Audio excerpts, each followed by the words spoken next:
참 고마운 친구 나의 예수님.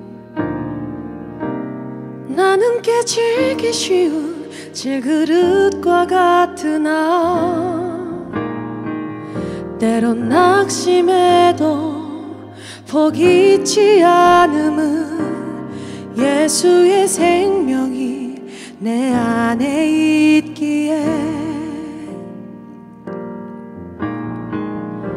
내 삶의 동행자 나의 예수님.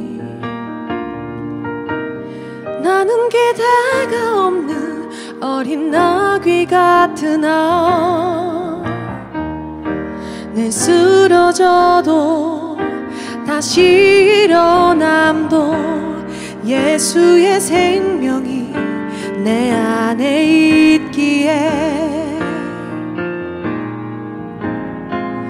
나의 약함은 나의 자랑이요 나의 실패는 나의 간증이니 나의 아픔은 나의 영광이니 그 부르심 따라 내가 걸어갑니다. 내 삶의 동행자 나의 예수님. 나는 기대가 없는 어린 나귀 같으나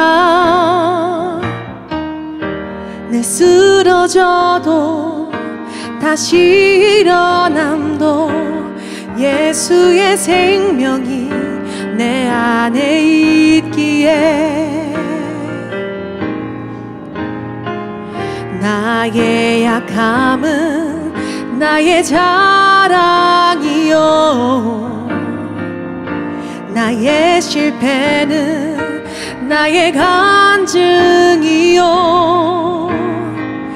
나의 아픔은 나의 영광이니 그 부르심 따라 내가 걸어갑니다.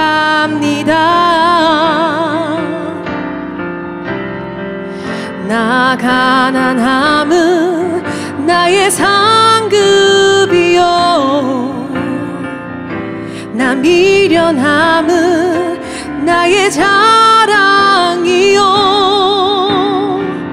나 쓰러짐은 나의 고백이니 그 부르심 따라 내가 걸어갑니다. 나 가난함은 나의 상급이요 나 미련함은 나의 자랑이요 나 쓰러짐이 나의 고백이니 그 부르심 따라 내가 걸어갑니다.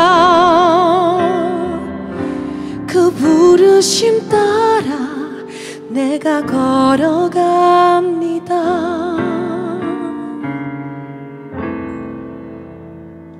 네, 감사합니다. 같이 한번 인사하시겠습니다. 반갑습니다. 네, 어떻게 보면 또 매주 있는 시간이 아니라 1년에 한두 번 있는 특별한 시간인데요. 또 부족한 저를 강사로 세워주시고 또 함께 말씀을 전할 수 있음이 얼마나 감사한지 모르겠습니다. 또 목사라는 공식적인 또 직책으로서는 또 이렇게 말씀을 전할 수 있으면 행복이고 또 김보성이라는 개인적인 사람으로서는 또 세움교회 성도 여러분을 이렇게 만날 수 있음이 또 소소한 행복이 아닐 수가 없습니다. 간절히 바라기는 오늘 이 시간 저와 여러분 사이에 말씀이신 예수 그리스도께서 찾아오셔서 우리를 만나주시고 정말로 두려운 이 시대 가운데 우리가 살아갈 수 있는 그 힘을 하늘로부터 공급해 주시는 오늘 이 밤이 되기를 주의 이름으로 축원합니다. 오늘은 내니 두려워하지 말라라는 제목으로 말씀을 전하도록 하겠습니다. 사진 몇 장을 보여드리면서 설교를 시작할 건데요. 첫 번째 사진은 이 사진입니다. 여러분, 이게 뭘 찍은 걸까요? 에라 난 게 아니고요. 제가 카메라를 들고 찍은 것인데 이게 뭐냐면 밤에 바다를 찍은 사진입니다.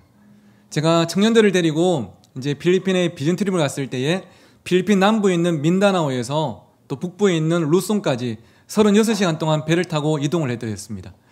낮에는 밖에 나가보니까 그렇게 아름다울 수가 없죠. 하늘도 바다도 푸르고 정말로 장관이었는데 밤이 되니까 전혀 다른 세상이 되더라고요.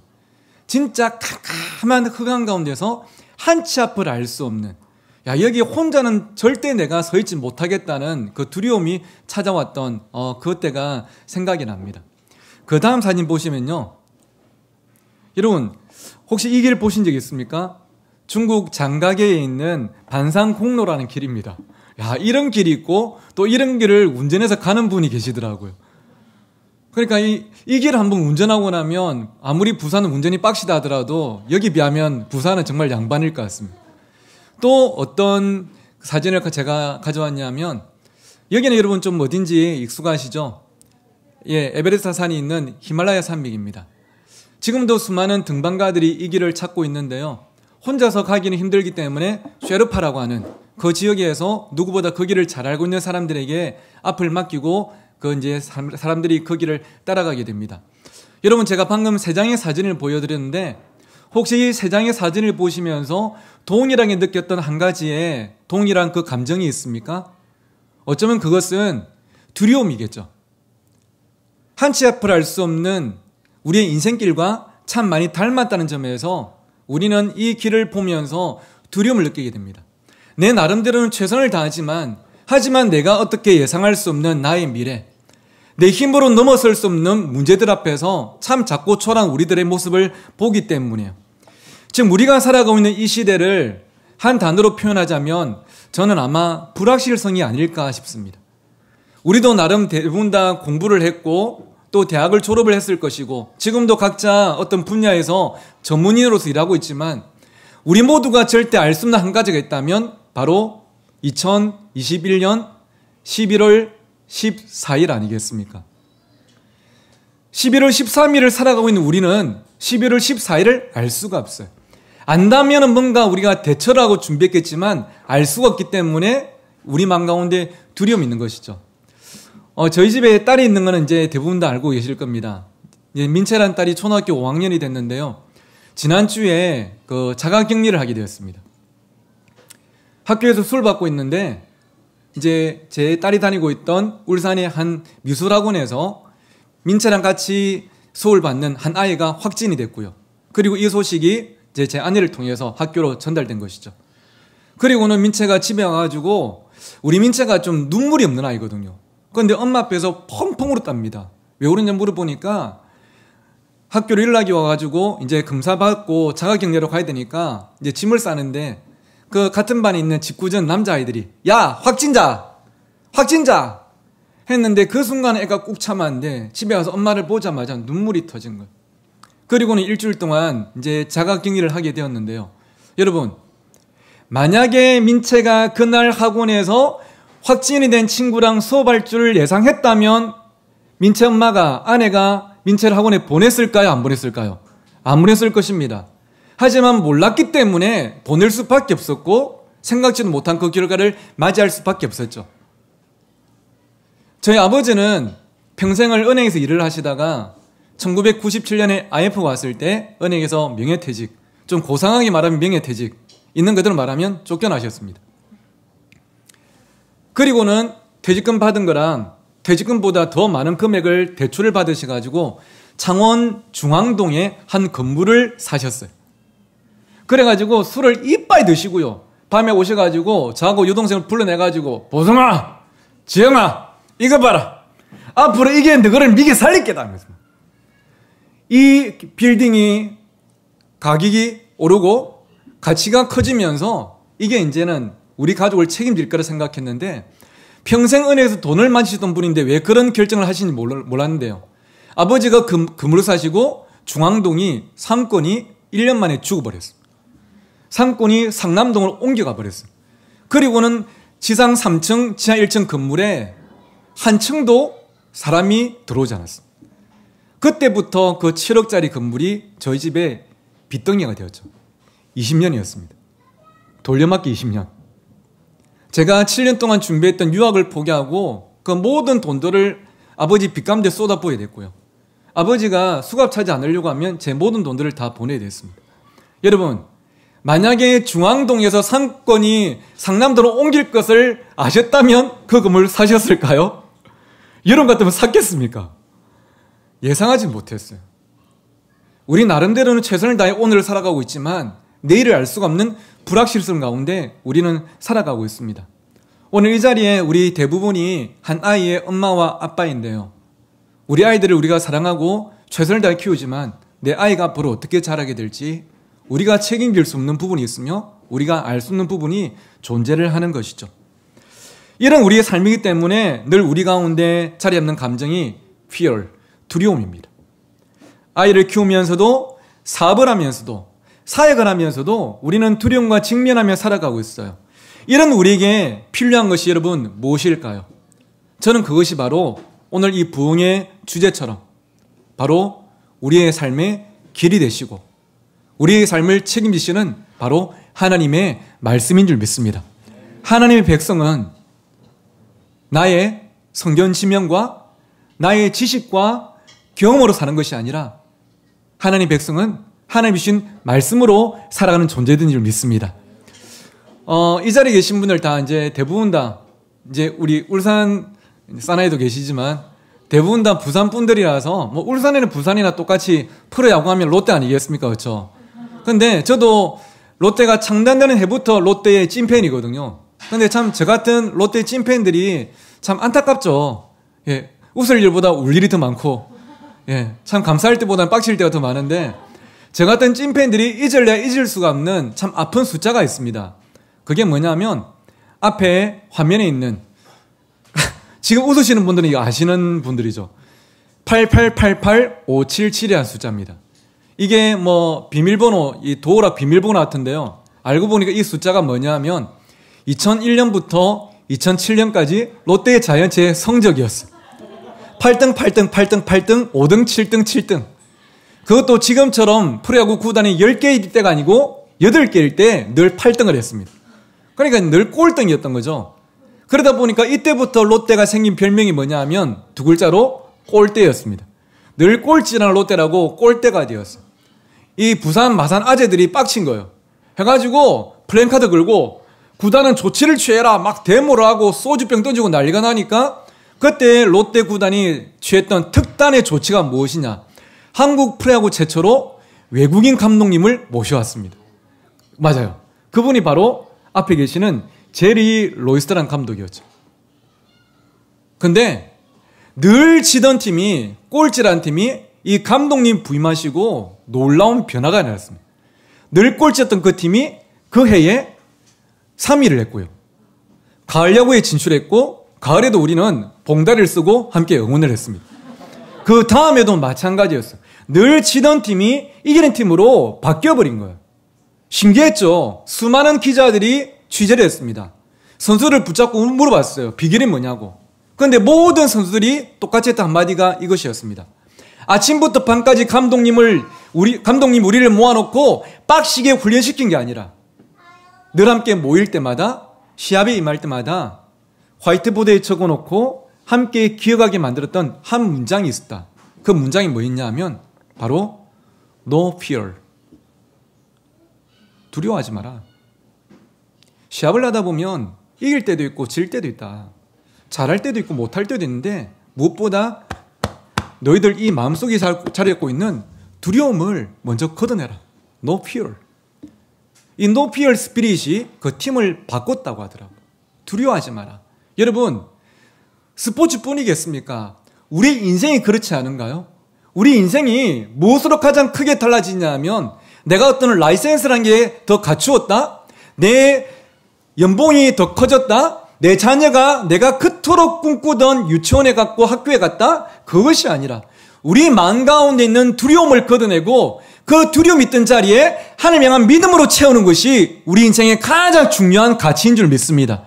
그래서 하나님께서도 성경에 보니까 수많은 믿음의 사람들에게 2021년 11월을 살아가고 있는 세움교회 성도들에게 끊임없이 말씀하시는 것이 바로 이것이었죠. 우리 같이 한번 읽어보실까요? 시작. 두려워 말라. 하나님은 창세기부터 요한계시록까지 성경뿐입니까? 오늘 이 시대를 살아가고 있는 우리들에게도 끊임없이 말씀하시는 것이 두려워 말라. 두려워 말라. 그만큼 우리가 두려움에 쉽게 노출되는 약한 존재임을 아시기 때문에, 이 땅에 우리를 두렵게 만드는 문제가 그렇게 많음을 아시기 때문에 하나님은 지금도 우리에게 끊임없이 두려워 말라 말씀하고 계시죠. 오늘 본문에도 두려움에 빠져 있는 사람들이 소개되고 있는데, 그들이 누구였습니까? 예수님의 제자들이었습니다. 여러분, 3년 동안 예수님의 가장 가까이에서 예수님이 일으키시는 기적과 표적을 보았던 사람들인데, 그들도 두려움을 만나고 있어요. 우리 인간은 그렇게 약한 존재들이고요, 어딜 가나 두려움을 만나게 되죠. 그런데 여러분, 그들이 두려워했던 이유가 무엇이었습니까? 오늘 본문에 보니까 그 이유를 소개하기를, 큰 바람이 불어 파도가 일어나더라.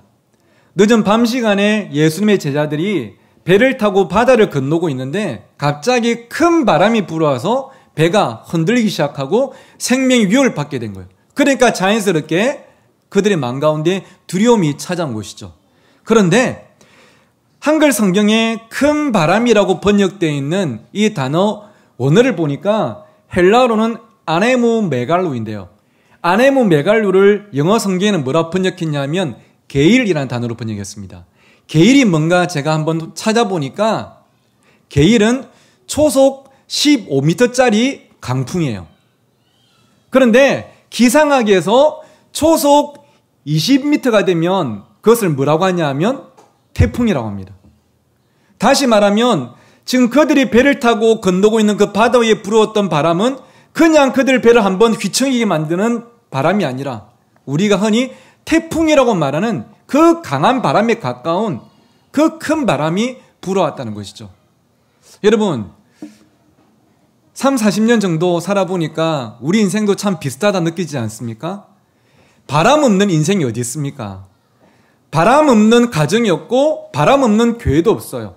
바람이 부르는 것은 필연적인데요, 어느 정도의 바람이면 이 바람을 순풍 삼아서 조금은 스릴도 즐기고, 또 뭔가 우리의 삶에 업다운이 있으면서 더 하나님을 바라보게 될 때도 있지만, 이 바람이 그냥 바람이 아니고 태풍일 때는 문제가 달라지는 거 아닙니까? 제 주위에 우리 울산 신정교회 성도들뿐 아니고 제가 사역했던 교회나 또 제3의 교회에서 학부모님들이 상담을 하러 찾아오시거나 전화 올 때가 많은데요, 가장 큰 문제가 자녀들의 게임 중독입니다. 아이들이 게임 좋아할 수 있죠. 제 딸도 게임 좋아합니다. 근데 게임을 좋아하는 게 아니고 게임 중독이면 문제가 다른 거 아니겠습니까? 아이들이 성격이 조금 활발할 수 있고요, 또 어리다 보니까 손이 이렇게 나갈 수가 있어요. 근데 손이 나가는 정도는 괜찮은데 ADHD 판정을 받으면 문제가 다른 거 아닙니까? 빚이 있을 수 있습니다. 100만 원, 1000만 원. 젊을 때 빚 생길 수 있지만 그 빚의 단위가 1억이 되고 10억이 되면 문제가 다른 거예요. 몸이 아파서 병원에 갔더니 편도가 부었다? 그럴 수 있죠. 근데 진단을 받았는데 암이면 문제가 다른 거 아닙니까? 우리 인생에 불어오고 있는 바람이 그냥 바람이 아니라 순풍이 아니라 큰 바람, 태풍이면 이거는 문제가 다른 것이죠. 이 태풍 앞에서 제자들이 탄 배와 또 그들의 생명도 풍전등화처럼 엄청난 위기를 만났고, 그 가운데서 그들은 바다 한복판에 버려진 것 같은 두려움을 느끼고 있습니다. 그런데 여러분, 이런 두려움이 그들의 뼛속까지 경험되고 있을 때 오늘 본문에 보니까 누가 그들에게 찾아오셨습니까? 예수님이셨어요. 오늘 본문에 보니까 예수님께서 그들에게 찾아오셨어요. 성경이 이 사건이 일어났던 시간을 표현하기를 밤사경, 우리 시간으로 하면 새벽 한 2-3시 정도 됐는데요, 모든 사람들이 자신의 쉼을 위해서 잠을 청하고 있을 때 어느 누구도 다가오지 못하는 그 풍랑의 중심에 있는 그 바다에 예수님께서 찾아오셨어요. 그리고 큰 바람과 파도 때문에 두려움에 사로잡혀 있는 그 제자들에게 예수님께서 이렇게 말씀하셨죠. 화면에 제가 노랗게 표시해 놓은 한 문장 우리 같이 한번 읽어보실까요? 시작. 내니 두려워하지 말라. 예수님께서 두려움에 빠져있는 제 아들에게 찾아오셔서 이렇게 말씀하셨습니다. 내니 내가 왔다. 두려워하지 마라. 두려워하지 마라. 여러분, 정말 짧은 한 문장이지만 이 한 문장보다 더 강력한 웅변이 있겠습니까? 두려움에 빠져있는 제 아들에게 이 한마디보다 더 큰 평안과 위로가 되는 한마디가 있겠습니까? 어느 누구도 자기들을 구원해 줄 수 없고 도와줄 수 없을 것이라 생각했는데 그 밤 사경에 예수님께서 큰 바람을 뚫고 파도를 뚫고 사랑하는 제 아들을 도와주시러 구원하시려 자기들에게 찾아오신 것. 자기들의 그 인생의 배 위에 예수님께서 올라오신 것입니다. 그러니까 얼마 전까지만 하더라도 두려움에 완전히 함몰되었던 그들의 감정이 어떻게 변화되었냐 하면 21절에 보니까 이에 어떻게 되었다고요? 기뻐서. 조금 전까지만 하더라도 두려움에 사로잡혔던 그들이 이에 기뻐서 예수님 하면서 기뻐하면서 예수님을 배 위로 맞아들였던 것이죠. 여러분, 우리가 기억할 것은 상황은 달라진 게 없어요. 그들은 여전히 바다 위에 있고 배를 타고 있으며 그 배 위에는 큰 바람이 불고 있지만 두려워하던 그들이 기뻐할 수 있는 것은 한 가지의 변화가 있었기 때문이죠. 무엇이었습니까? 그들에게 예수님께서 찾아오셨다는 것이고 그들의 인생의 배 위에 예수님께서 오르셨다는 것이요. 이것이 그들을 두려움에서 벗어나서 기쁨을 노래할 수 있게 만든 가장 큰 이유가 아니겠습니까? 저는 오늘 말씀을 준비하면서 여러분이 잘 아시는 한 찬송가의 가사가 생각이 났는데요. 찬송가 370장에 보면 2절에 이런 가사가 있죠. 그 두려움이 변하여 내 기도 되었고 전날의 한숨 변하여 내 노래 되었네. 같이 해보실까요? 주님을 찬송하면서 할렐루야 할렐루야 내 앞길 멀고 험해도 나 주님만 따라가리. 할렐루야. 참 이 가사가 우리의 고백이 아닙니까? 두려워했었는데 그 두려움이 변하여서 나의 기도가 되고 그 두려움을 기도를 통해 하나님께 올려드리니까 전날의 한숨이 변하여서 나의 노래가 되었네. 이것이 예수 그리스도를 인생의 배 위에 초청한 사람이 누릴 수 있는 하늘로부터 임하는 평안과 그리고 용기인 줄 믿습니다. 똑같이 큰 바람이 불어오는 2019년 11월을 지나고 있지만 오늘 우리 세운교회 성도님들은 아파트 옆집에 사는 이웃들과는 다른, 그리고 밖에 지금도 함께 일상을 살아가고 있는 이웃들과는 다른 하나님만이 주시는 참된 평안과 용기를 가지고 살아가는 우리 모든 세운교회 우리 가족들 되시기를 주의 이름으로 축원합니다. 두려워하지 않을 수 있는 것은 바람이 그쳐서가 아니라 주님께서 내 인생의 배 위에 함께 계심을 확인할 때다. 이것이 오늘 우리가 꼭 기억할 사실인 것이죠.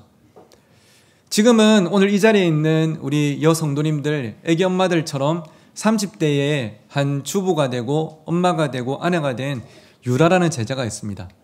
유라가 사진이 좀 빠진 것 같은데요. 유라라는 제자가 18살 때 고등학교 2학년 때 교회를 처음 왔습니다. 그때는 제가 부산 범내골 쪽에 있는 부산 범청교회에서 제가 사역을 하고 있을 때랬어요. 근데 유라가 교회 처음 왔는데 저를 보더니 와가지고 첫 마디가 목사님이죠? 그런 거예요.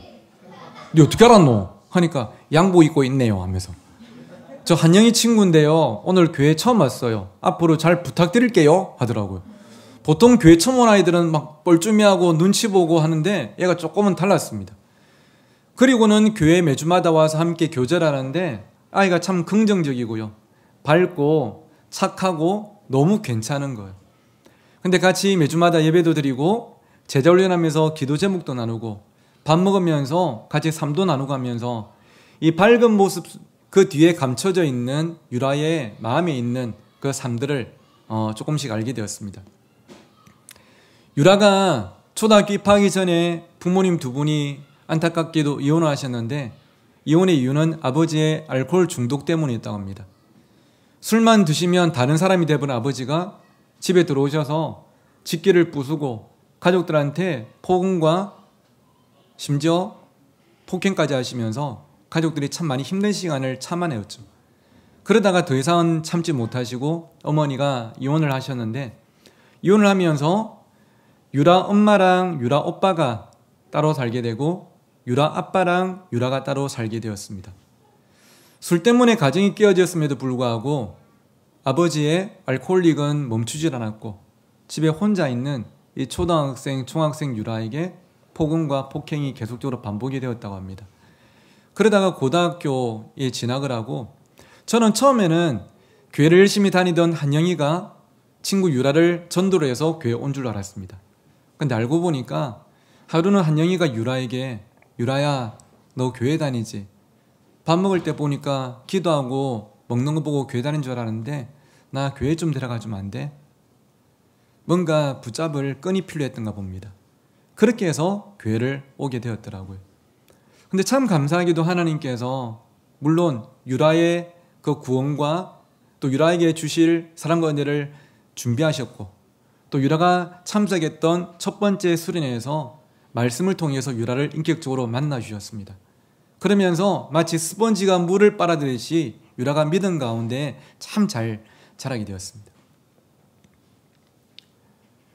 고등학교 3학년 때인데요. 교회를 다닌 지 1년 정도 지났을 때 하루는 밤에 아빠를 기다리다가 아빠가 많이 늦으셔서 유라가 먼저 잠이 들었는데 새벽 1시 정도에 아버지의 노래소리에 잠을 깼답니다. 아버지는 늘 술 드시면 집 앞에 오셔서 크게 노래를 부르셨대요. 그날도 어륙도 돌아가는 이 부산 아재들 18번을 부르시면서 이 소리에 동네 개들도 잠이 깨가지고 막 랄랄 짖고 하니까 그 소리에 유라가 잠이 깼답니다. 아빠가 오늘도 또 옷도 안 벗으시고 씻지도 않으시고 그냥 주무시겠다 싶어가지고 유라가 아빠 방에 가서 아빠 씻고 옷 갈아입고 주무세요 이 말을 하려고 문을 열었는데 아버지가 예상대로 그냥 잠바도 안 벗고 이렇게 뻗어 계셨대요.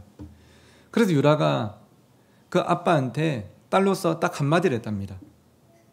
근데 여러분 이 말이 딸이 아빠한테 할 수 있는 말인지 절대 해서는 안 되는 말인지 우리 여성도님들 여러분이 한번 좀 판단을 한번 해봐 주시죠. 딱 한마디 했대요. 아빠 술 좀 그만 드시면 안 돼요. 딸이 아빠한테 할 수 있는 말입니까? 해서는 안 되는 말입니까? 할 수 있는 말이죠. 또 해야 될 말 아니겠습니까?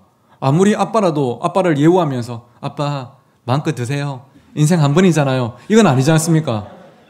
그런데 유라의 이 말이 끝나자마자 누워있던 아버지가 벌떡 일어나시더니 앞에 서 있는 유라한테 야 이 가시나야 돌았나? 어디 아빠인지 잔소리고 하면서 옆에 있는 뭔가를 잡고 유라한테 던지셨는데 뭘 던지셨냐면 잿더리를 던지신 거예요. 그것도 플라스틱 잿더리가 아니라 이런 재질의 유리 잿더리를 던지신 거예요. 미처 피할 새도 없이 유라가 서 있는데 유라가 한 걸음만 옆으로 가 있었다면 얼굴에 정통으로 맞았을 거래요. 유라가 서 있는데 아빠가 뜬 잿더리가 유라 옆을 지나가지고 뒤에 있는 벽에 부딪히면서 깨졌고요. 깨지면서 이 유리 조각이 서 있던 유라 목덜미에 몇 개가 박혀버렸어요. 패닉이 와버린 것이죠. 어쩌면 죽을 수도 있겠다는 생각이 들지 않았겠습니까? 그대로 뛰쳐나와서 저한테 전화를 했는데 제가 새벽 1시가 좀 넘어서 잠을 자다가 유라 전화를 받고 놀라서 뛰어나가 보니까 그때 저희 집은 범내골이었고 유라 집은 부전동이었거든요. 범내골까지 뛰어왔는데 나가 보니까 얼마나 마음이 급했던지 슬리퍼도 안 신고 맨발로 뛰어와서 피를 흘리고 있더라고요. 바로 앞에 있는 병원에 응급실에 데려가서 응급처치를 하고 저희 집에 들어갔습니다. 그때는 저희 집이 10평짜리 원룸 아파트다 보니까 따로 방이 없어서 제 아내랑 유라랑 둘이를 채우고 저는 그 길로 교회 가서 교회에서 이제 쪽잠을 자고 새벽 기도하고 집에 돌아왔습니다. 아침에 와보니까 아내가 유라한테 밥을 먹이고 있는데요. 유라야, 자고 나니까 마음 좀 괜찮아졌나? 하니까 참 마음 아팠던 한마디가, 목사님, 사실은 이런 일이 처음은 아닌데요. 한두 번도 아닌데요. 아직까지 적응이 안 돼요. 여러분, 아빠가 딸에게 잣대를 던지는 일상이 적응이 된다면 그게 사람 사는 거겠습니까? 그런데 그 일 있고 2달 뒤에 9월 말이었습니다. 수능을 2달 남겨놓은 9월 말에 또 일이 터져버렸는데요. 유라가 집에서 공부를 하고 있는데 아버지가 마치 남의 집에 들어온 것처럼 허둥지둥 들어오시고 방으로 들어가시더니 문을 걸어 잠그시더래요. 유라가 깜짝 놀라는데 밖에서 이제 그 부전동이 주택이거든요. 밖에서 경찰차 소리가 들리더니 경찰 2분이 들어오셔가지고 아빠가 잠그는 문을 따고 아버지를 체포해 가버렸어요. 왜 그러시냐고 물어보니까 그날도 아버지가 음주운전을 하시고 요 서면 그 복개천 거기서 지나가는 행인을 치고 뺑소니를 하시는 것을 마침 순찰을 돌던 경찰이 보고 따라와서 딸이 본 앞에서 체포해 가버린 거예요. 수능이 2달 남았을 때였습니다. 무슨 이 정신이란 게 남아있겠습니까? 근데 2달 뒤에 11월 중순에 수능을 쳤는데 다행히도 유라가 수능을 망치지는 않았어요. 평소 모의고사 정도의 성적이 나왔고 대학을 지원했고 대학에 합격을 했습니다. 그런데 안타깝게도 대학을 가지를 못했어요. 돈이 없어서. 그래서 다른 친구들이 다 대학을 갈 때 유라는 서면에 있는 한 카페에서 1년 동안 아르바이트를 하면서 돈을 벌었고 그 다음 해에 사회복지학과에 대학에 입학을 했습니다. 유라가 사회복지학과에 갔던 이유는 고등학교 2학년 때 교회를 와서 수련회 때 예수님 만나고 하나님께 꿈을 달라고 기도했는데 하나님께서 마음에 그런 마음을 주셨대요. 지금 네가 가정에서 경험했던 그 상처가 너희 가정만 아니라 또 다른 가정 가운데도 있을 것인데 그 상처를 경험해본 너이기 때문에 또 다른 가정을 이해해줄 수 있고 품어줄 수 있고 도와줄 수 있다. 그것이 바로 상처가 사명이 되는 것이다. 그래서 사회복지사란 직업을 가지고 그렇게 이웃을 돕는 삶을 살고 싶어서 사회복지학과를 가고 사회복지사로 일을 시작하게 되었습니다. 그리고 저는 사역지를 용인으로 옮겨왔고요. 유라는 여러분 같은 30대의 청년이 되었어요. 그리고 저한테 전화가 왔습니다. 목사님, 기쁜 소식이 있어요. 하길래 뭐냐고 물어보니까 목사님 저 시집가요 그런 겁니다. 유라 축하한다. 언젠데 7월 며칠 날 서면에 있는 웨딩홀에서 결혼식 하는데 목사님 부탁이 있어요. 목사님이 주례 좀 해주세요 그런 겁니다. 그래서 제가 환하게 웃으면서 이야기했죠. 유라야, 니도 알다시피 올해 내 나이가 40살인데 네 남편 될 사람 나이가 38이라며. 야, 그건 좀 아닌 것 같아. 나는 그냥 축하해주러 갈 테니까 내가 다른 좋은 목사님 소개시켜 줄게. 혹시 주례자 필요하면 나한테 이야기하라고 하니까 절대 안 된대. 목사님이 주례 안 해주시면 저 시집 안 갈 거예요 하길래 제가 다시 환하게 웃으면서 유라야, 세상을 그렇게 극단적으로 살지 마. 한 5분 동안 신랑이 됐어요. 그리고 결국은 제가 승낙을 했습니다. 근데 제가 조건을 붙였는데요. 유라야, 단 조건이 있다. 내가 아직 한 번도 주례를 안 해봤지만 주례하는 분들을 이렇게 옆에서 보니까 주례하고 나면 수고하셨다고 돈 봉투로 한 개씩 드리더라. 그거 이번에는 준비하지 마라.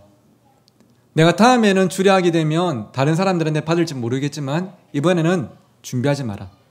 대신 돈 굳었다 생각하지 말고 그 봉투에 넣을 돈을 가지고 결혼하기 직전에 시간을 내어서 네 주위에 있는 독거 노인들이나 시설에 있는 어린이들을 찾아가서 그분들께 좋은 선물을 해드리고 음식을 대접하고 하루 함께 시간을 가지면서 너희 둘의 결혼이 너희 둘만의 행복이 되지 않고 또 다른 누군가의 행복이 되게 할 수 있다면 그런 가정이 되겠다고 약속한다면 내가 주례할게 하니까 예 목사님 제가 오빠 꼬셔가지고 꼭 갈게요 그러더라고요.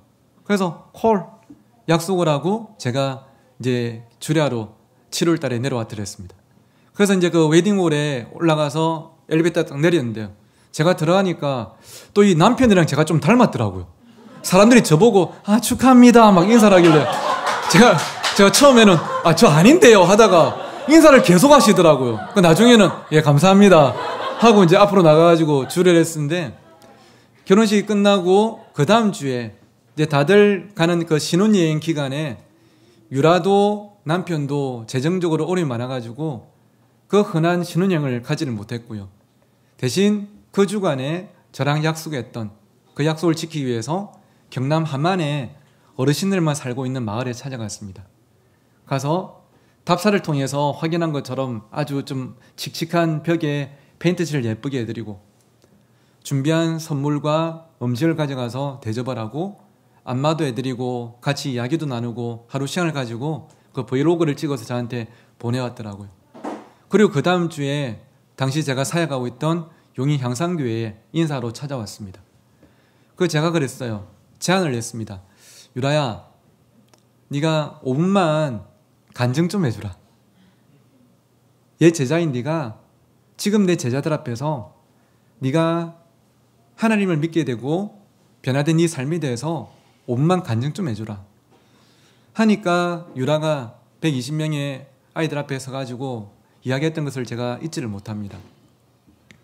여러분, 저도 여러분처럼 고등학생 때 교회를 다니기 시작했는데요. 저에게 교회를 다닌다는 것은 일요일날 할 일이 생겼거나 새로운 종교가 생긴 것이 아니라, 저에게 교회를 다닌다는 것은 죽을 수밖에 없던, 포기할 수밖에 없던 나의 삶이 하나님의 은혜로 다시 한 번 더 시작하게 된 것이고, 이제는 그 하나님의 은혜 때문에 나의 삶에도 이유가 있고 가치가 있는 삶으로 변화된 것입니다. 그리고 약 1년 뒤에 다시 전화가 와가지고 목사님 부탁 한 개만 더 할게요 하길래, 야 이번이 마지막이다. 뭔데? 하니까 곧 아기가 태어날 건데 아기 이름을 좀 지어달래. 그래서 제가 다시 한 번 더 환하게 웃으면서, 유라야 니도 알다시피 나는 목사지 도사가 아니다. 여기는 장명소가 아니다. 사실 내가 이름을 지어본 적도 없고 그럴 능력도 없는데, 내 생각에는 너랑 남편이랑 너희 둘의 믿음을 담아서 이름을 지으면 그게 그 아이한테는 최고 이름이 될 것 같아.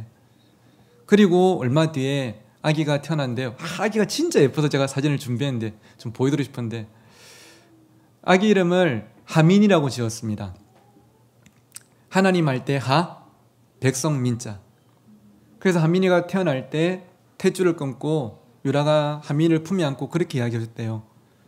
하민아, 오늘부터 너 이름은 하민이야. 엄마가 살아보니까 하나님의 백성은 하나님께서 책임져 주셔. 하나님의 백성은 하나님께서 붙들어 주셔. 너는 하나님이 책임지시고 붙들어 주시는 하나님의 백성 하민이야.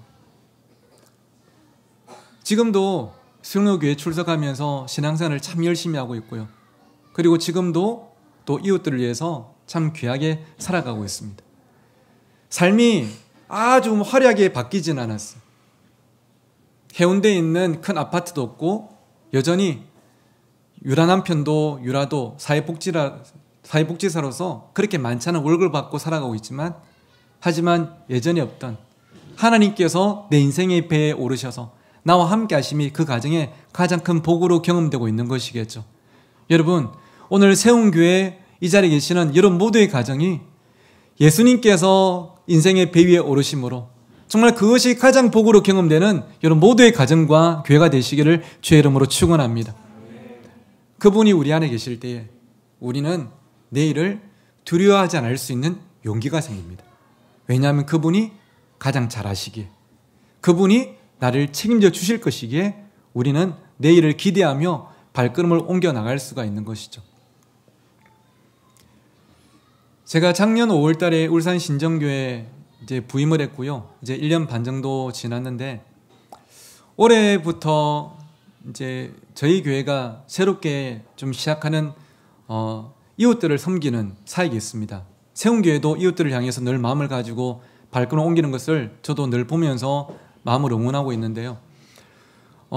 제가 있는 울산 남구 지역도 울산하면 전국에서 경제적인 수준이 뭐 서울 다음이다 이야기를 하고 뭐 괜찮게 사는 것 같지만 생각보다 이 경제적인 사각지대에 있는 분들이 정말 많습니다. 특히 늘 가난한 분들도 있지만 갑자기 찾아온 어려움 때문에 아이들 학원을 보내지 못하고 진짜 마트에서 장 보는 게 어려운 분들도 계세요. 그래서 저희 교회도 세움교회처럼 대형교회는 아닙니다. 하지만 우리 교회가 할 수 있는 사랑과 섬김이 있다면 하자 해서 이번 11월 달부터 신정 SOS뱅크라는 사역을 시작을 했습니다.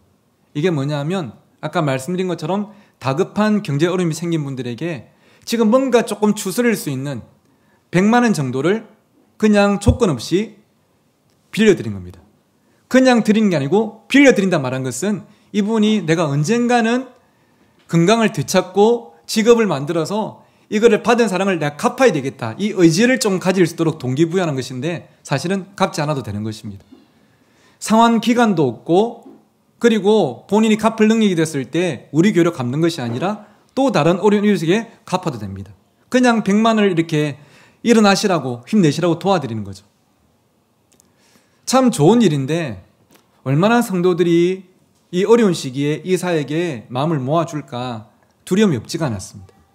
사실은 이종화 목사님도 그렇겠지만 담임 목사와 리더들이 어떤 일을 할 때에 이게 어떻게 보면 플러스가 될 수도 있는데 어떻게 보면 마이너스가 될 수 있는 목회에 힘이 실린 게 아니고 목회에 부담이 되는 그럴 때도 있을 수가 있거든요. 그래서 제가 이 사역이 우리 교회 가운데서 일어나야 된다. 우리 교회도 큰 교회는 아니지만 어려운 이웃들을 함께 우리가 돌아보자 말씀을 통해서 선포하고 저희 교회는 지난주에 추수감사주일을 좀 일찍 지켰습니다. 이번 추수감사주일 헌금을 우리가 이 일을 위해서 시드머니로 사용하자. 여러분도 힘든 상황 가운데서도 함께 마음을 모아주면 이 일을 가지고 우리가 하나님께 쓰임받자 광고를 했었는데 올 초에 세워놨던 저희 교회 추수감사주일 헌금이 예산이 800만 원이었습니다. 800만 원 정도 모이면 시작은 할 수 있겠다. 근데 여러분 800만 원보다 금액이 적으면 이거는 그냥 추수감사금이 적게 들어왔다는 것이 아니라 신정 SOS뱅크에 대한 성도의 마음이 모이지 않다고 해석을 할 수 있는 부분 아니겠습니까? 솔직히 많이 두렵더라고요. 한 명의 담임 목사로서 분명히 하나님이 기뻐하신 일을 하지만 이 힘든 시기에 과연 얼마나 될까 두려움이 없지 않았습니다. 성들 앞에서 그 두려움을 표현할 수는 없죠. 혼자서 기도하면서 하나님 솔직히 두렵습니다. 하나님이 도와주시고 이 일이 가능케 하시고 하나님께서 이를 통해서 영광 받아주십시오. 기도하고 준비했었는데요.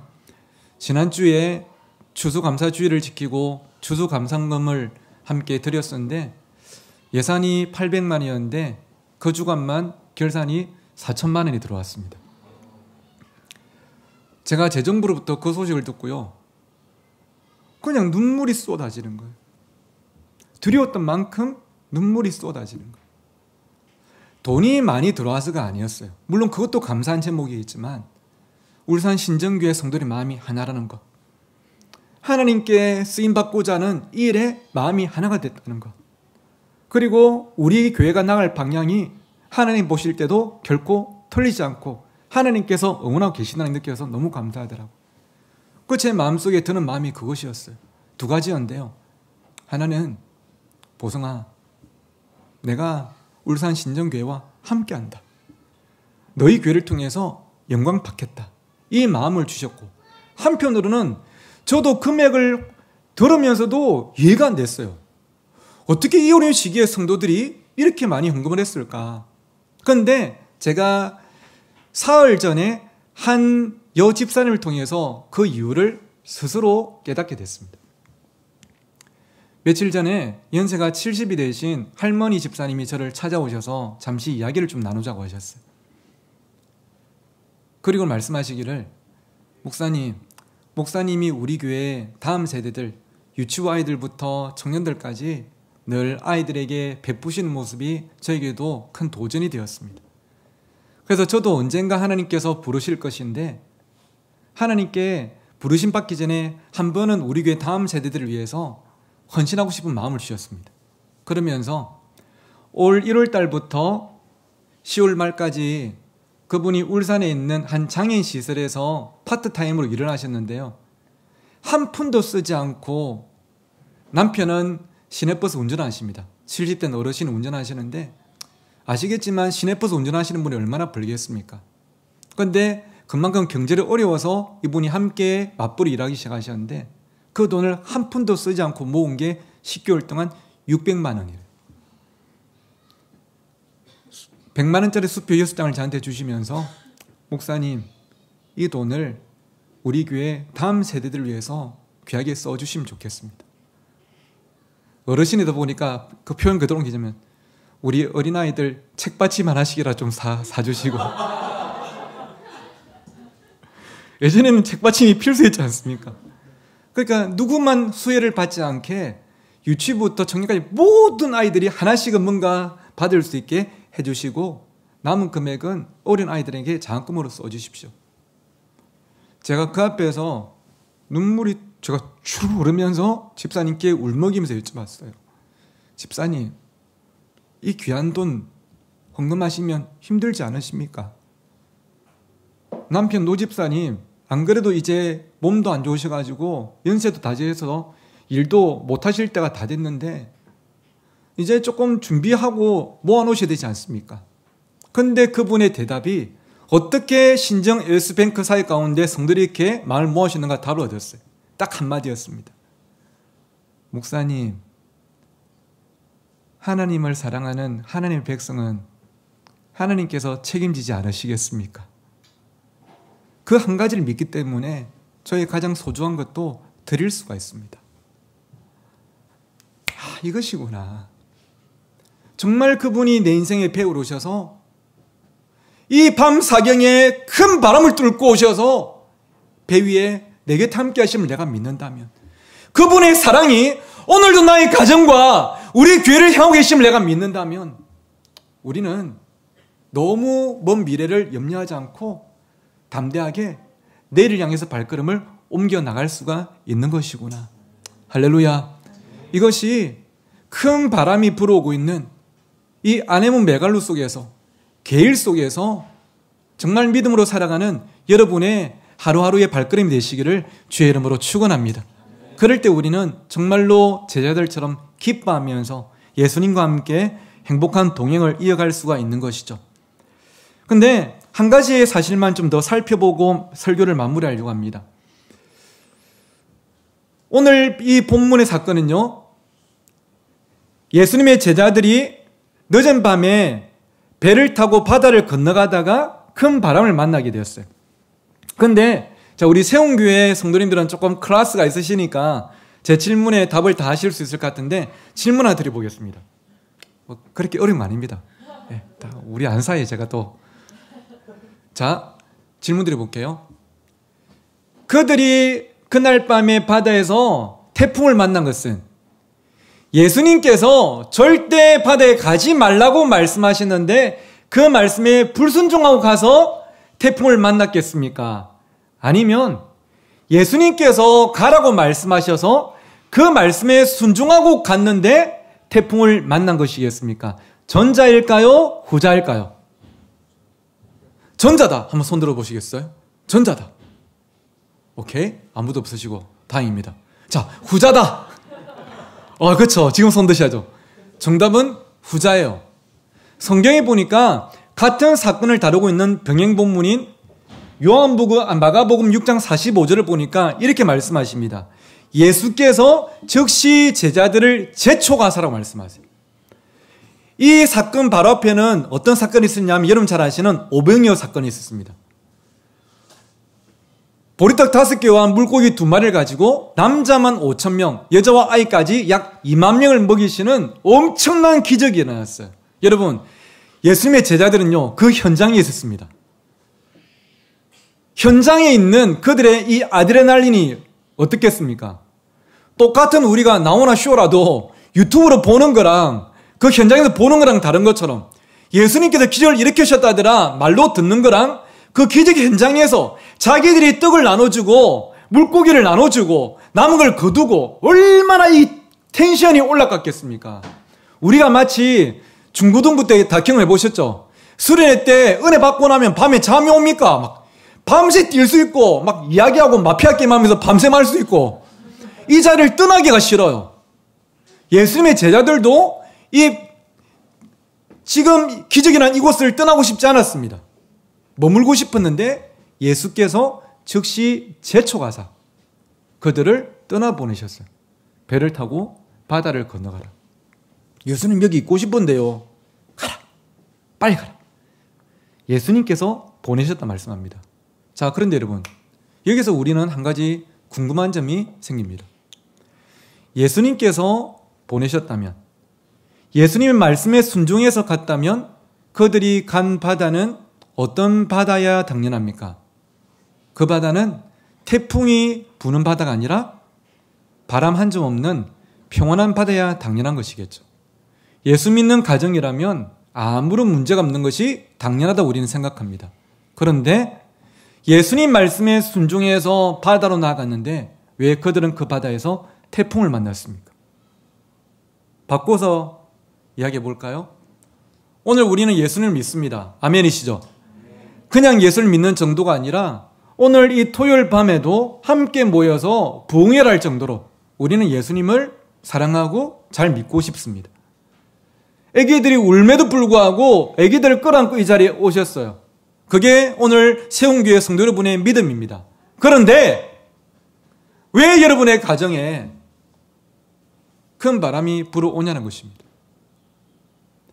왜 하나님께 헌신한 청년들의 삶에 그런 어려움이 찾아오냐는 거예요.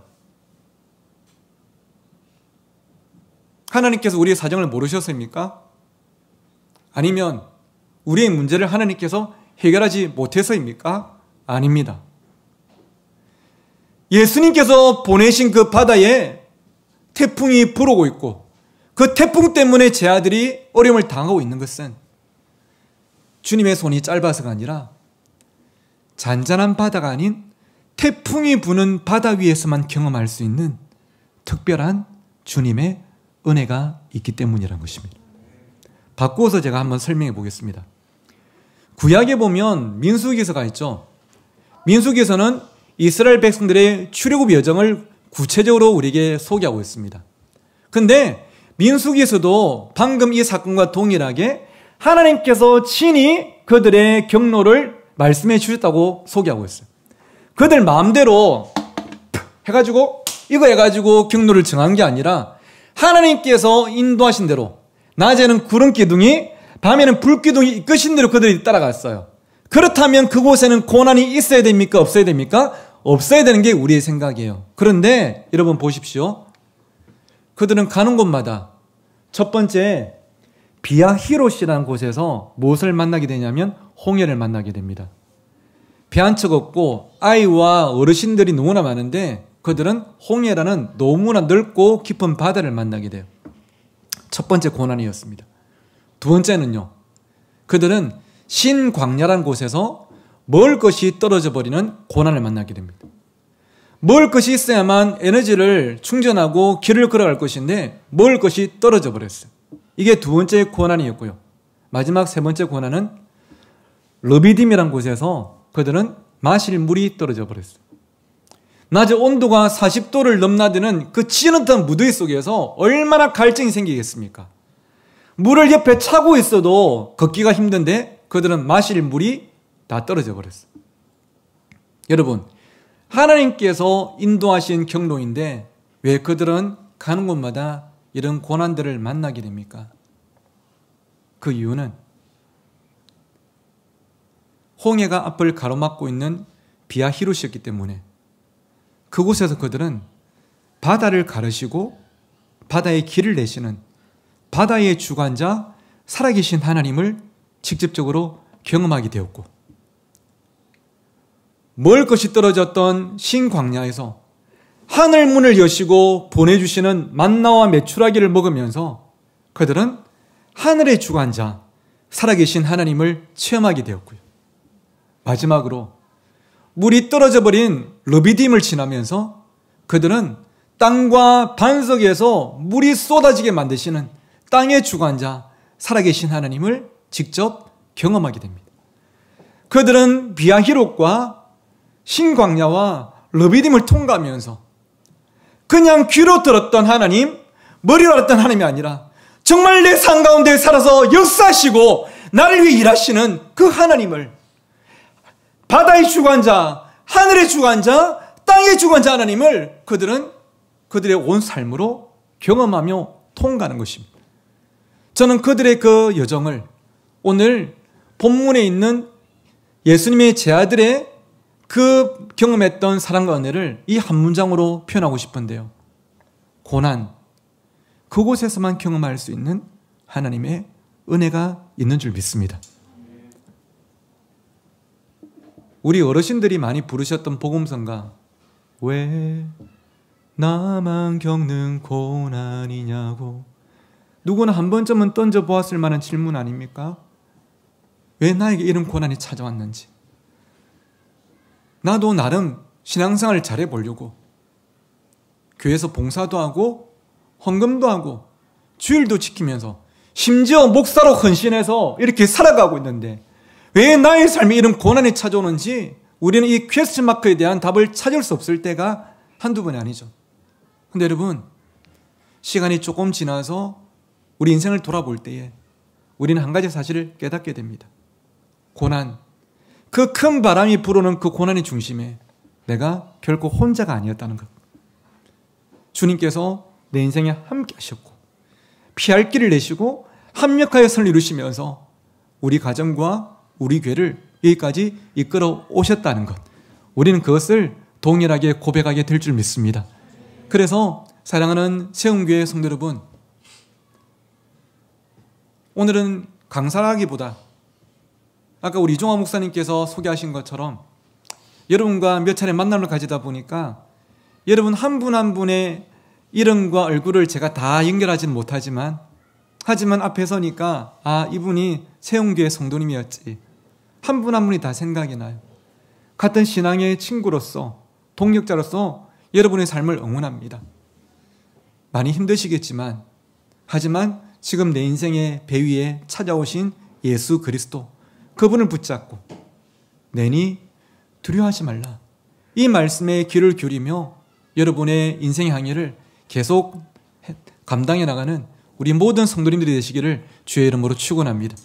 때로는 오늘 나의 삶에 큰 기적이 일어나지 않을지라도 하지만 묵묵히 발걸음을 한 걸음씩 옮겨 나가는 것이, 그리고 절대 멈추거나 포기하지 않고 앞을 향해 걸어 나가는 것이, 그게 바로 또 믿음의 길 아니겠습니까? 마지막으로 제가 얼마 전에 만났던 아이들을 소개하면서 말씀을 마치겠습니다. 9월달이었습니다. 여름 사역을 마치고 2학기를 시작했는데요. 경기도 여주에 있는 한 교회에서 전화가 왔습니다. 내용인즉슨 그 다음에 2월달에 있는 자기 교회 중고등부 자체 수련회에 와서 설교를 해달라는 내용이었어요. 근데 이런 전화들은 또 감사하게도 종종 받게 되니까 전화 자체가 이상한 것은 아니었지만 저한테 전화를 해온 사람이 어른이 아니라 고등학교 2학년 남학생이란 게 참 특이했던 날이었습니다. 이야기를 들어보니까 그 교회는 경기도 여주에 있는 1년 반 된 개척교회입니다. 그러다 보니까 아직 성도들도 어른들이 10명밖에 없고 중고등학생들이 6명이 모이고 있었대요. 근데 개척교회다 보니까 당연히 중고등부 담당 교육자님도 안 계시고 중고등부 예배도 없고 중고등부실도 없는, 그래서 매주일 오후 1시가 되면 같이 모여가지고 같이 찬양 하나 부르고 태블릿 PC를 열어놓고 전화, 또 청소년 사역자 목사님들의 설교 한 편 영상으로 듣고 같이 한번 기도하고 마치는 게 자기들의 매주 예배였답니다. 그러다가 저한테 전화하기 한 달 전인 8월 달에 경기도 안산에서 있었던 약 1000명 정도가 모였던 연합수련회에 이 아이들이 참석을 한 거예요. 그리고는 감사하게도 그때 강사로 갔던 제 설교를 듣고 은혜를 받았답니다. 2박 3일 수련을 마치고 여주로 돌아온 시외버스 안에서 자기들끼리 이야기한 게 이 고등학교 2학년 남학생이 얘들아 이번에 수련회 진짜 좋았지? 은혜 많이 받았지? 근데 사람이 너무 많은데 우리는 숫자가 작아가지고 눈치 보고 좀 힘들었잖아. 그러니까 이번 겨울에는 우리 이런 연합수련회 오지 말고 우리끼리 자체 수련회 하자고. 근데 이번에 설교해 주신 김보성 목사님 오시라고 해가지고 우리 말씀 듣고 은혜 받자고. 그러니까 동생들이 그거 좋겠다고 해가지고 이 맏형인 이 애가 저한테 전화를 한 거예요. 그 캠프 대표 목사님께 전화드려서 제 연락처를 받아서 이렇게 전화가 온 것이죠. 그리고 저한테 말했습니다. 목사님, 방금 말씀드린 것처럼 저희 교회가 개척교회라서 오셔서 설교해 주셔도 죄송하지만 강사비는 못 드릴 것 같아요. 근데 이틀 동안 설교는 5번 해주시면 좋을 것 같아요. 그러더라고요. 제가 그랬죠. 야, 너 그거 좀 심하다. 내가 강사비 안 받는 건 전혀 문제가 아닌데 내가 이틀 동안 5번 설교를 해본 적이 없다. 근데 날짜가 언제야? 하니까 2월 며칠 이틀 하려고 해요. 잠깐만 하고 제가 폰 안에 있는 일정표를 보니까 사실 9월 달쯤이면 내년 겨울 집회 일정들이 거의 다 잡히거든요. 근데 딱 그 주간은 비어 있는 거예요. 제가 깜짝 놀래가지고 야 민수야 이때 비어 있다 야 하니까 사실 비어 있을 줄 알았어요 하더라고. 어떻게 알았어? 이때가 졸업식 시즌이라서 교회들이 수련을 잘 안 하더라고요 하면서 이 교회 짬밥이 있어가지고 애가 조금 알더라고요. 그래서 제가 민수야 너희들 6명이라 그랬지? 예 맞아요. 목사님이 그 날짜에 너희들한테 가면서 너희들 숫자 들고 숫자만큼 겨울이니까 따끈따끈한 호빵이랑 바나나 우유랑 내가 사갈 테니까 우리 같이 맛있게 먹고 이틀 동안 함께 은혜 받자고. 목사님도 지금 스케줄에 바로 일정 적어놓고 어떤 교회가 연락 오더라도 절대 일정 안 잡고 너희들이 갈 테니까 너희들도 이번 주일날 담임 목사님께 말씀드려서 허락받고 그때 꼭 만나자고. 기도로 준비하라고. 같이 약속을 하고 몇 달 뒤에 그 교회에 갔습니다. 갔는데요. 아이들이 6명이 모였어요. 참석률 100%였습니다. 이런 공간이 어디 있어요. 그냥 조그만 소그룹실 같은 아마 저 모자실 정도 사이즈 될 것 같습니다. 7명이 저랑 같이 이렇게 둘러앉았는데요. 차양팀이 어디 있습니까? 제가 기타 챙겨가지고 30분 동안 차양인도 하고 1시간 반 동안 설교하고 또 1시간 또는 30분 동안 기도에 인도하고 이거를 이틀 동안 5번 하고 와 진짜 힘들대. 근데 다행히 밥은 제가 하지 않았습니다. 이 아이들 중에 한 명의 엄마가 오셔가지고 밥을 해주셨어요. 근데 그래도 명색이 수련회인데 한 끼 정도는 고기를 좀 먹어야 되지 않겠나 싶어서 검색을 해보니까 여주 시내에 좀 이제 맛있다고 소문난 고깃집이 있더라고요. 이틀째 점심시간에 제 아이들을 태우고 이제 고깃집으로 갔습니다. 가서 같이 고기를 먹으면서 집회 시간에는 나누지 못했던 이야기들을 좀 함께 나누게 되었죠. 아이들 이름도 기억하고 꿈도 물어보고 아이들의 삶의 형편도 이야기를 듣게 되었습니다. 근데 6명의 이야기를 듣는데 한편으로는 참 깜짝 놀라기도 하고 한편으로는 가슴이 참 많이 먹먹하게 됐던 것은 이 6명 중에 아픈 사인이 없는 애가 한 명도 없는 거예요. 각자가 참 아픈 사인이 있는 거예요. 한 명은 아빠가 알코올 중독 환자신데 너무 이게 증세가 심해서 지금 병원에 격리돼서 치료받고 계시고, 한 명은 아빠가 바람을 피워가지고 엄마가 화가 나서 집을 나가셨는데 그 엄마랑 연락이 끊어진 지 지금 5개월이 되었고, 한 명은 엄마가 얼마 전에 위암 수술을 받으셨는데 항암 치료해야 되잖아요. 근데 집에 돈이 없다 보니까 항암 치료를 받을지 말지를 고민하고 계시고, 한 명도 이런 사인이 없는 애가 아무도 없는 거예요. 제가 숨이 턱턱 막히는 거예요. 근데 저를 더 참 많이 마음 아프게 했던 것은 이 아이들이 표정이 있잖아요. 이틀 동안 구김살이 없는 거예요. 애들이 밝아요. 잘 웃고요. 대답도 잘하고요. 개념이 없거나 생각이 없어서가 아니더라고요. 힘들지만 버텨내고 견뎌내는 거예요. 너무 삶이 힘들어도 지금 내 인생에 불어온 그 바람이 너무 큰 바람이라도 하지만 믿음으로 그 아이들이 하루하루를 그냥 살아내고 있는 거예요. 그것을 어디서 확인했냐면 이틀 동안 5번 집회를 하는데요. 밤은 말할 것도 없고 오전에도 낮에도 아이들이 설교 듣고 나서 기도를 하는데 제가 시키지 않아도 무릎을 꿇고 눈물을 뚝뚝 흘리면서 주여 하면서 아이들이 기도하는데요. 얼마나 이 아이들에게 지금 믿음이 소중한지, 믿음이 아니고서 이 아이들을 붙잡아 줄 것이 아무것도 없음을 제가 느끼면서 이 아이들이 다니는 교회는 개척교회, 작은 교회지만 이 아이들의 삶은 절대 작은 삶이 아니구나. 그들이 타고 있는 배는 너무나 작은 배였지만 하지만 그 배 위에 주님이 함께 하시니 그들은 오늘도 이 노를 힘있게 저 나가고 있구나. 여러분, 오늘 세운교회 성도 여러분과 이 교회가 그런 삶으로 하나님께 쓰임받게 되기를 주의 이름으로 축원합니다. 내니 두려워하지 말라. 2000년 전 제 아들에게 말씀하셨던 그 주님의 음성이 오늘 여러분에게도 들려지고 그 음성이 여러분의 마음 가운데 새겨져서 여러분도 제자들처럼 이에 기뻐서 예수님을 배 위로 영접하고 그분과 행복한 항해를 함께 나가는 정말 진심으로 사랑하는 우리 세운교회 성도들 모두가 되시기를 주의 이름으로 축원합니다.